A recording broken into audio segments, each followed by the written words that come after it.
It's time for this week's episode of Brandon Sports Talk, featuring in-depth interviews from those who are trending in the world of athletics.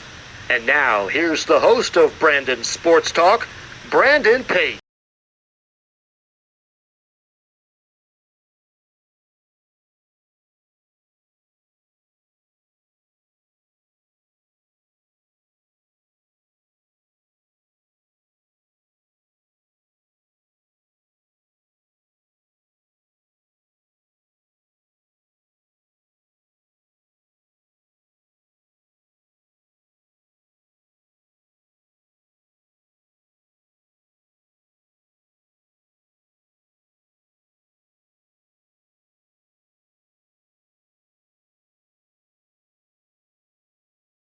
Welcome back to Brandon Sports Talk. In today's episode, I have the privilege to interview the Harvard Heads women's lacrosse coach, Coach Devin Willis. How are you doing today? I'm good. How are you doing? Thanks for having me. I'm doing good. Can you talk about how you knew that you wanted to get started in coaching college women's lacrosse? Yeah. So it actually was an interesting journey for me because I started as an assistant coach at Dartmouth right after I graduated, and it wasn't necessarily at that time what I thought I wanted to do. I was still playing with the US team, and I thought it was like the most natural career to have to still play and train. But then after a couple of years at Dartmouth, I decided I wanted to become, a financial advisor or, iBank or something like that. So I actually got a job in Denver, where I grew up, and literally a couple days before I was supposed to start, called them and I was like, this is not me. It's not what I want to do. So, I kind of took a step back from coaching for a little bit, never away from lacrosse or anything like that. But, then it kind of became something that I loved to do. And I was a volunteer at Denver, and that team was so much fun, and working with Liza was a blast. And that kind of like reinvigorated my love for coaching. And now I can't even imagine doing anything else. What was your playing time look like at Dartmouth? Well, I went to Dartmouth, and, we came in as like a very, in our minds, like a very strong class. But no, it was incredible. It was a great experience. I was lucky enough to, kind of play in the NCAA tournament every year. And then we were in the Final Four and national championship my junior and senior year. So it was great. It was kind of an interesting experience to kind of have like a culmination at the end with a national championship game. Unfortunately, we lost, but kind of growing through the program and getting to that end point was something that was really special. What was it feeling like of putting on that green Dartmouth jersey? It was great. You have to always recognize the people who came before you. And, I think there's a lot of history and a lot of tradition that I was able to kind of walk into. So, that first time you put the jersey on, it's special. There's not a lot of people who can say that they've worn that. And accomplish what we did. And, so there's a lot of pride with it. So it was a great experience, and, definitely have some of my most treasured memories from being on that team. How was it like going to the Ncaa tournament with Dartmouth as a player from 2003 to 2005? It was incredible. I think my first year, my freshman year, you don't really realize how much goes into it. You don't realize how hard it is going to be to get there. And I think even now, as the game has expanded and leagues are just so much more competitive, and every team is getting so much better, that you don't realize that it's such a privilege, and it's hard to get in.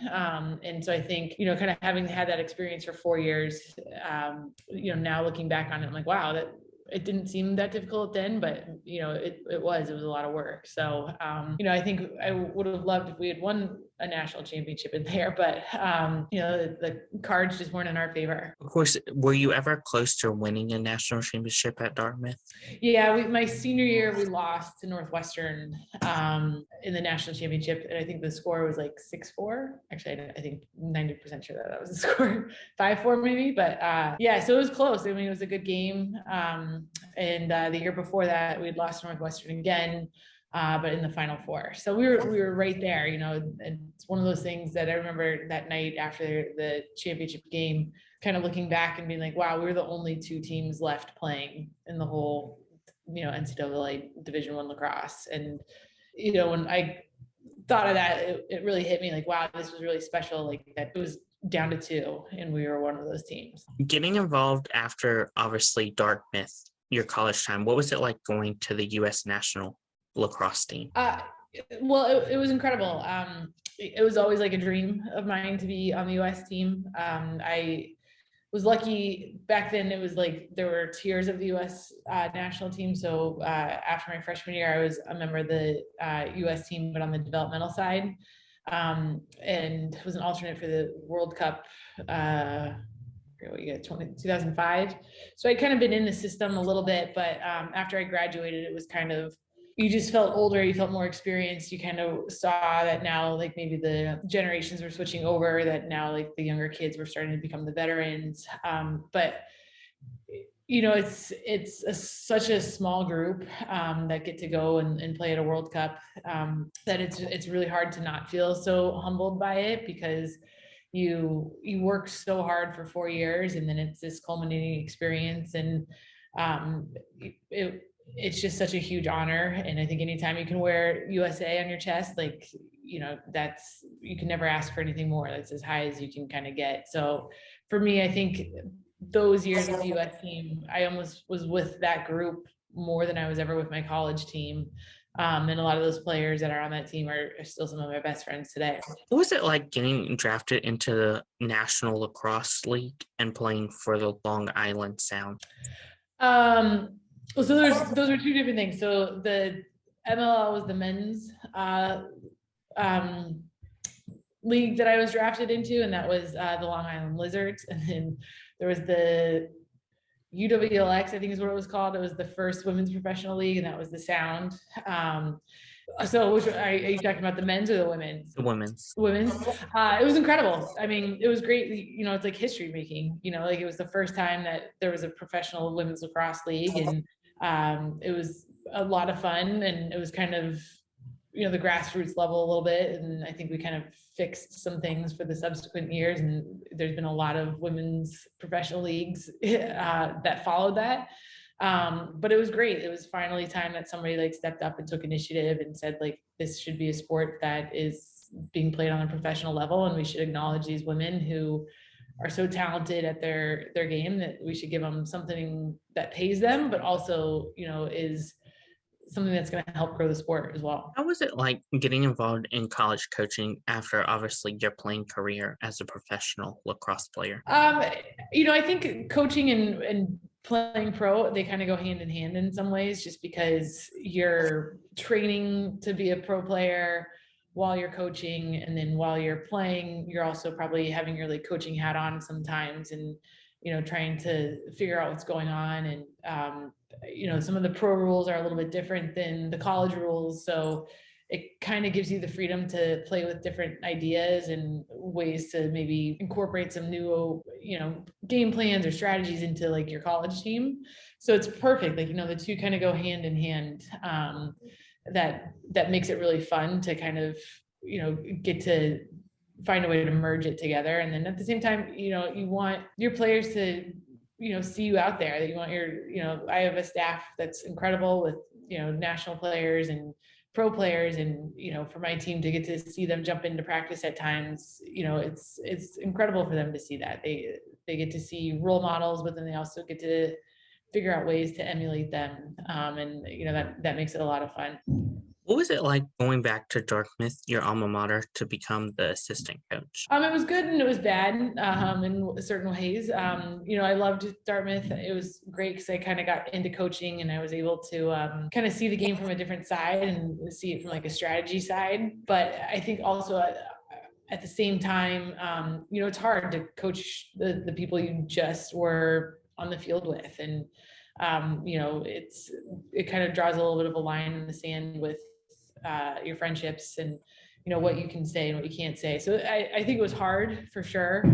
But overall, I think it was a great experience. What were some of your accomplishments during your time at the University of Denver as the assistant coach? I don't know if I had any like individual accomplishments while I was there. I think it was a team that we were kind of just starting to take up in the ranks.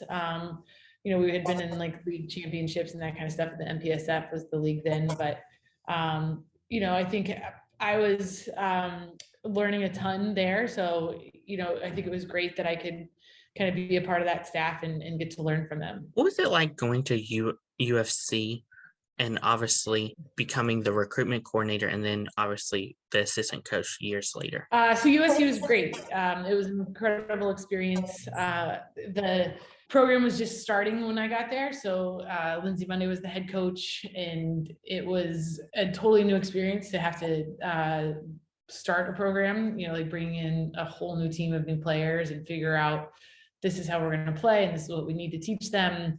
And we're in an area that's not necessarily a lacrosse hotbed. And people are wondering, what we're doing, but USC is an incredible institution.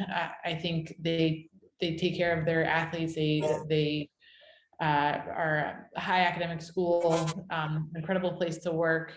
And I think that's really where I kind of dove into coaching full force, just that there's such a responsibility when you're starting the program to put your full effort into it. And I kind of was in the right place at the right time in my life to really kind of put everything I had into helping build that program. And, USC will always have like a very special place in my heart. What was that feeling like of moving up the ladder to become the associate head coach? Well, I think it was, titles have never really mattered to me. I think that's kind of like the mentality of like being on a team is, it's always like the team first and doing whatever you need to do to help everybody else's life be a little bit easier. So it always kind of felt like a group effort rather than it being like, a title or anything like that. Like we all shared the same responsibilities. We all had input. And I think the team, respected all of us. So again, titles are nice on paper, but to be honest, it was just kind of one of those things that, I would have worked as hard, as the bottom rung, assistant as I would have if I was the head coach. What was it like leaving UFC to obviously get your first head coaching job at Harvard? It was hard. I'm so grateful for everything that I learned at USC, and working with Lindsay was a great experience and a lot of fun. But, I think you spend that much time somewhere, every single player that's ever been in that program, that's ever graduated, that's ever coming, and, it's the relationships, it's with the players that's what you miss. And so, it's hard not to feel like you're leaving them and abandoning them in some sense, because you kind of make that decision to leave that relationship and to miss out on their growth and, the day to day. And yes, you're moving on to something that's also equally as exciting, but, I always have felt like a responsibility to those players and the players I recruit now. And that relationship piece is just really important. And so it was hard. It was definitely hard. And like I said, I'll always love that team and those kids. And, I talk to those alums all the time. So, it's a special place, and I definitely struggled leaving. What was the transition like from you from going from obviously associate head coach and assistant coach to finally becoming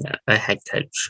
I think it's, again, like the titles were never really an important thing to me. I think that I was lucky enough to like work with Lindsay where we could have a relationship where like all of us were on the same level. So it wasn't necessarily about kind of like a title change or anything like that. But I do think, now kind of being a head coach, like there are other things that you have to worry about and oversee and make sure get done. And there's a lot of logistical things that you don't necessarily have to do when you're an assistant. But I think that's like the benefit of having like a great staff is like you can trust them to coaching responsibilities. Can you talk about, of course, the culture that you built for Harvard lacrosse program? Yeah, I'd say that, we're never like fully built. I think it's always like a work in progress, and it's something that, we're continuing to talk about pretty often. I think we want a team that is smart, that's tough, and that can handle pressure. I think that's the biggest thing here at Harvard is, we don't have the same amount of time as some of the other leagues do just because of Ivy rules. So, we have to be really deliberate in what we're doing and why we're doing it. And, I think that goes part of our culture is that hard work is sometimes going to have to be on your own and not overseen by the coaches. But I also think that that's kind of an Ivy League mentality is, you're probably a hard worker by nature, just having been able to kind of get to an institution like Harvard. Who are some teams that you face in your conference? So we play all the other Ivies. So we play Princeton, Penn, Dartmouth, Columbia, Yale, Brown, and that's it, I think. What is that feeling like of obviously going back to your alma mater to play against Dartmouth? Well, we went back to Dartmouth and played them while I was at USC. So I kind of got some of the weirdness, the weird vibes out while we were there for that. That was also against my former head coach too. So that was a little bit different as well. There was probably a little bit extra emotion there. But, you go back and it almost doesn't feel like real life, to be honest. Sometimes I'm like, wow, I can't believe I lived in that building. It seems like so long ago. But it's incredible. It's special. It's funny to see that, the visiting locker room was the locker room that I was in and things like that. So, you get little flashbacks and little memories, but, when I'm there for Harvard now or whoever it is that's playing Dartmouth. How's it like now getting to play those teams like Brown and Princeton? Well, I think there's always a level of pride when you're playing an Ivy opponent, especially in lacrosse. We have a player who plays basketball and lacrosse.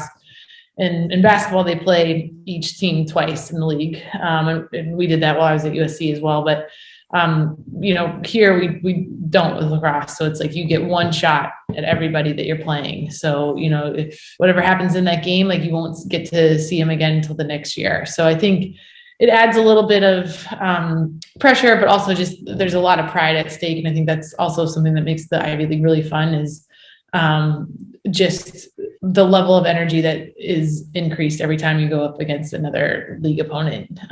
It's hard to replicate really anywhere else. What does a typical game day look like at Harvard? I miss the feeling of game day. It's been a while. No, so we usually, depending on the time of the game, have the team, up at breakfast a few hours before game time. We'll head down to the locker room. The players kind of trickle in and out with whether it's the training room or locker room. I think everybody kind of has their own game day ritual. We go in, we say a few words. At that point, the team kind of knows what they're supposed to do. And it's just a matter of going out and getting it done. So, it's the best feeling in the world, for sure. But, not a lot happens in terms of extracurricular stuff. It's more, hey, get what you need to get down to the locker room. And I think the fun thing is game day feeling, that's a feeling that you have just with your teammates and the people who are kind of next to you in the locker room and going through it. And that's a feeling that you don't get after college. So it makes every game day that much more special. What does the recruitment process look like for those prospective student athletes looking to play college lacrosse? Well, so it's every sport kind of has different NCAA rules. So we're always kind of watching players throughout their high school careers, but the first time that we're allowed to contact them is September 1st of their junior year. And that's, phone, email, text, all that kind of stuff is allowed. And then from that point on, that's where campus visits are allowed, all that kind of stuff, where you can kind of get to know the kid. They can get to know your school, your team, your philosophy, your style. And then lacrosse, we do typically see commitments happening, in the fall of somebody's junior year, but not everybody goes that fast. A lot of people kind of wait till the spring of their junior year. But typically most people are kind of finished with the process by the time they're seniors. What are some of the things that you look at in these prospective student athletes when on the road? Well, I would say that, we really look for, obviously, the athleticism, the footwork is big, speed. But then, I think there's a couple of intangible things that we kind of want to see. Are you a competitive person in general? Do you have kind of that killer instinct to go out and really fight for one of those 50-50 balls? Are you a physical player, that kind of thing? And then the other part of it is, are you a smart player? Because sometimes, we can teach you some things, but, we're not on the field with you. So can you kind of develop a lacrosse IQ to know where to go and what to do, when we're not out there coaching you? What advice would you give prospective student athletes looking to play college lacrosse? Yeah, I would say the biggest thing is one, hard work pays off, because it is the small things that really pay off, big when you kind of go into a team atmosphere. but I would say like, you got to make sure you love it. I think when you go to a college to play sports, it is a lot of your time, and some of your best friends will be your teammates, and, those teammates are going to be your teammates for life. And, you put so much into it, and you've got people around you that, want the best for you and for the team, that, there is a level of love that there has to be there. And, you don't want to be going to put so much energy and time into an activity if you don't love it. And if you have other things that you want to do, which is completely fine. But I think, you want to be in a situation where like you can bring that love and you can help bring your teammates up.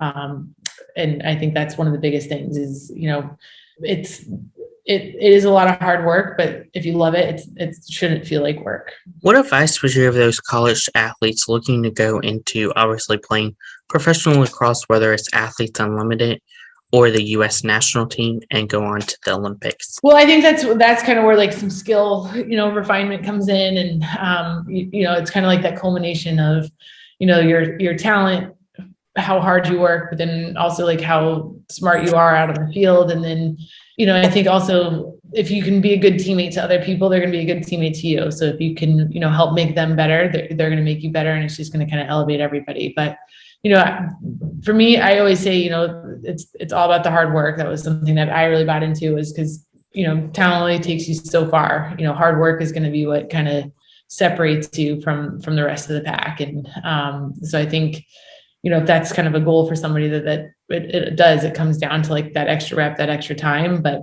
again, if you love it, it doesn't feel like that. What advice would you give those future college coaches looking to get started in the industry of coaching college lacrosse? Yeah, I would say like find balance, to be honest. It can be hard as a coach. You have a really strange schedule from even your friends, whether it's you have stuff planned on the weekends as coaches, and season, you have games, you have travel, all that kind of stuff. So it's really important to have balance and to take it when it's there, and to take that step away when you need it, because it can be really hard to kind of grind through a full year of being a coach with the travel and the time commitment and everything like that. Because, I don't think players really understand how much goes on behind the scenes. But, I think that's where, you just have to find a way to have some balance. What advice would you give those people looking to go back to coach at their alma mater like you did? I think it would just be to recognize that there's going to be some differences. It's not the same experience that you have when you're a player at that school. Your social life is going to be different. Sometimes even places that you can go are going to be different depending on, where your school is. Dartmouth was in a really small town. There's not a lot of places that you can kind of go to be different than the students. So, I think it's going to be different. It's not going to be the same experience, but, if you love that school and you love that program, it's totally worth it, because then you can kind of see it from a totally different side, and the players you're coaching respect you even more just because they've been through it with you, and now they can really trust your perspective. That's great advice. Where can my listeners find you at on social media along with Harvard's lacrosse program at? So I only do Instagram. I'm not big on any of the other stuff.